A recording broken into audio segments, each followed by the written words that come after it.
à toutes, bonjour à tous. Aujourd'hui nous nous retrouvons pour une petite vidéo de tricot et plus particulièrement de tricotin.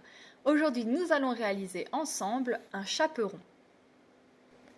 Pour ce chaperon, nous allons travailler en point 8 sur le tricotin rectangulaire. Comme vous pouvez le voir à l'écran, il suffit de reproduire simplement le schéma avec son fil. Le point 8 n'est pas très compliqué. On attache son fil, pas obligatoire mais ça aide au départ. On va venir enrouler sa laine autour du premier picot en passant par derrière et en revenant devant. Puis on va venir chercher le picot derrière en passant derrière et en revenant devant. Et ainsi de suite, et ce tout du long. Arrivé au bout, on repart dans l'autre sens, toujours en suivant le même schéma. Et puis on va simplement passer son fil, la première boucle au-dessus de la deuxième et refaire des séries de rangs consécutifs et toujours repasser son fil tout simplement au-dessus du deuxième. Il faut savoir que pour avoir un bel effet bien serré et bien épais, il faut doubler sa laine et parfois même la tripler selon l'épaisseur. Dans ce cas-ci, j'ai doublé ma laine, sauf pour certaines parties que vous pouvez voir entre la partie blanche et noire et rouge et noir. J'ai laissé simplement mon fil simple pour avoir un effet un peu plus de dentelle et ce pareil au niveau du bord. Après, c'est à vous de mixer les épaisseurs, c'est à vous de voir selon ce que vous voulez comme rendu au final. Donc sur ce tricotin 62 picots qui est le plus long du kit si vous avez pris un kit, il va falloir être patient car il va nous falloir 2 mètres de tricot. Donc c'est assez long, assez fastidieux, mais ça permet avec cette pièce de 2 mètres de quasiment avoir la totalité du chaperon au niveau du pliage qu'on va voir après ensemble. Il vous faudra bien réfléchir quand vous allez commencer votre chaperon.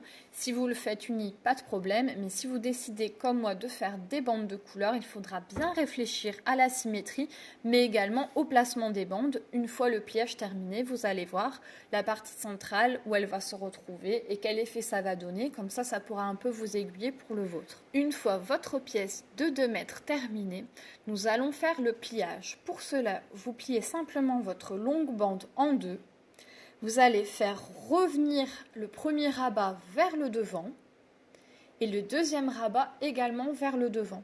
Donc en pliant de cette manière, vous allez voir, ça va créer le départ de la petite manche d'un côté également de l'autre et vous allez déjà quasiment avoir votre chaperon complet. Avec des épingles à nourrice, nous allons relier le côté gauche et le côté droit ensemble afin de voir où tout tombe, voir si les rayures s'accordent bien, si tout va bien. Et si c'est le cas, le passer pour voir si au niveau de la taille, tout va bien, parce qu'on a encore la partie du dos à réaliser. Si tout est ok, on va pouvoir coudre la partie gauche et la partie droite ensemble. Faites attention à faire une belle jonction, une belle couture la plus invisible possible.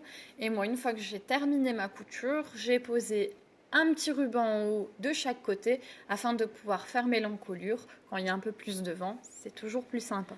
Rien ne vous empêche également de placer des boutons ou une tirette afin de fermer le chaperon. C'est à vous de voir. Comme vous pouvez voir, une fois qu'on retourne notre forme, on a le départ des manches qui s'est fait. Donc on va simplement venir rabattre le bord pour permettre la fente du passage pour le bras de chaque côté.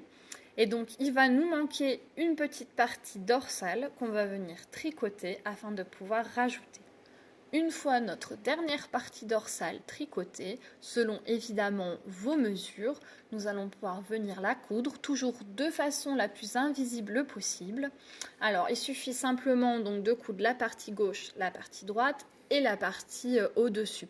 Moi, je ne l'ai pas cousu, comme vous pouvez voir, j'ai laissé donc un petit ovale pour faire un petit motif un peu fantaisie, mais bon, à la base, vous pouvez tout simplement coudre les deux parties ensemble. Le corps de votre chaperon est terminé.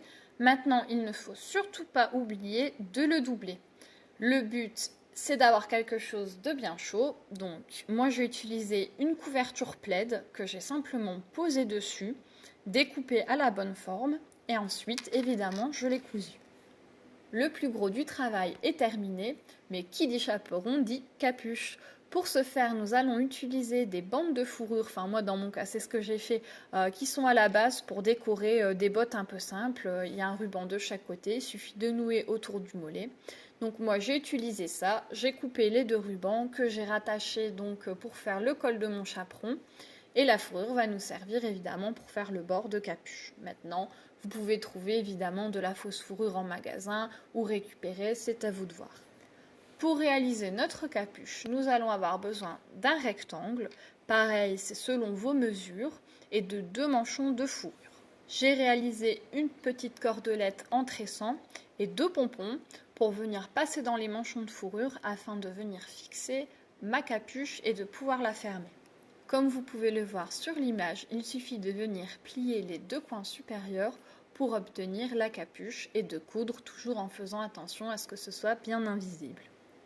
Pour le bord de fourrure, nous allons plier les manchons en 2 en passant la cordelette à l'intérieur et on va venir coudre le manchon donc de part et d'autre en faisant bien attention évidemment de ne pas prendre l'aiguille dans la tresse. Il suffit maintenant de recommencer l'opération pour le deuxième manchon. Une fois la doublure installée à l'intérieur de la capuche et que tout est cousu, nous allons venir mettre nos 2 manchons l'un contre l'autre au niveau donc de la couture de la capuche. On va coudre tout ça ensemble afin de pouvoir commencer le rebord de cette capuche.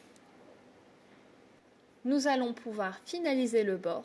Pour cela, nous allons garder la tresse bien au centre du manchon, bien le plier en 2, le coudre et venir évidemment le fixer sur le bord. Maintenant que le bord est fixé, nous allons pouvoir coudre le reste de la doublure avec le reste de la capuche puisque tout le haut est terminé. Pour cela, on va prendre notre petite tresse, la passer sous la doublure, comme vous pouvez le voir à l'image, afin de pouvoir serrer la capuche et de la fermer convenablement.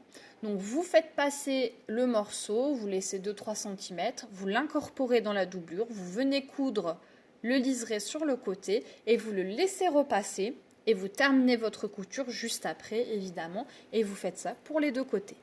Voilà, vous avez enfin terminé, on va pouvoir passer au raccordement de la capuche et du chaperon. Pour cela, une simple couture suffit, faites bien attention de bien le coudre sur l'envers pour que ça ne se voit pas et pour que le raccord soit impeccable. Voilà, il ne vous reste plus maintenant qu'à profiter de votre chaperon. Le vent peut souffler, vous êtes bien protégés. J'espère que cette vidéo vous aura plu, vous aura aidé, vous aura donné des idées. Et grâce à moi, vous n'aurez pas froid. À bientôt, plein de bisous!